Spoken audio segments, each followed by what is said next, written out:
তো সুপ্রিয় দর্শক শ্রোতা, দেশ ও প্রবাস থেকে যারা আমাদের সাথে সংযুক্ত আছেন, ভিডিও দেখছেন অথবা শুনছেন, সবাইকে জানাই আন্তরিক প্রীতি ও শুভেচ্ছা। বন্ধুরা, আমি কথা বলছিলাম একটি আপুর সাথে, প্রতিবেদন করবে, অডিও কলে সংযুক্ত। কেন আসলে প্রতিবেদনে বিস্তারিত ভিডিওতে থাকছে, অবশ্যই ভিডিওটা কন্টিনিউ করবেন। আসসালামু আলাইকুম। ওয়ালাইকুম সালাম। কেমন আছেন আপনি? ভালো আছেন? জি, আলহামদুলিল্লাহ ভালো আছি। ভালো আছেন, ভালো থাকবেন, ভালো থাকাই কামনা করছি। শুনতে চাচ্ছি প্রতিবেদনে আসার কারণ কি ছিল? এই ভালো একটা মনের মানুষের জন্য প্রতিবেদন আসছি। বাবা নাই তো, সৎ মা আছে। মায়ের কাছে থুয়ে গেছিল, মাটা মরে গেছে। বাবা আরেকটা বিয়ে করছিল। সৎ মার কাছে থাকি, জ্বালা যন্ত্রণা দেয়। এই জন্য একটা প্রতিবেদন চাচ্ছি ভালো একটা মনের মানুষের জন্য। বুড়া হোক জোয়ান হোক তাতে আমার কোনো আপত্তি নেই। পাইলে কি করবেন? পাইলে বিয়ে শাদী বসবো। আগে বিয়ে হয় নাই? না, আগে বিয়ে শাদী হয় নাই। বিয়ে হইলে কি স্বামীকে প্রতিবেদন করতে দিত? সত্য বলতেছেন না মিথ্যা বলতেছেন? সত্যি বলতাছি, মিথ্যা কেন বলবো? মানুষে কমেন্ট করে যে ভাই যাদের প্রতিবেদন করেন এগো হয়েছে কি বিয়া হয়, বিয়ার পরেও কয় যে বিয়া হয় নাই। এখন আপনার বিষয়টা কতটুকু সত্য? আমার বিষয়টা অনেকই সত্য, কারণ আমার বিয়ে শাদী হয় না। বিয়ে শাদী হলে বয়স তো কত? স্বামীকে বয়স কত? প্রতিবেদন আমার বয়স 18।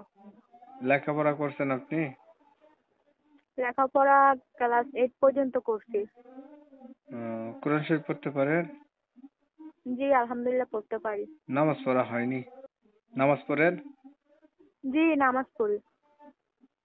নামাজও পড়েন। বিয়া হয় নাই আগে না? আচ্ছা, এখন আপনি বলছিলেন বয়স্ক যদি মানুষ পান তারপরেও তাকে আপনি বিয়ে করবেন, তাই না? জি।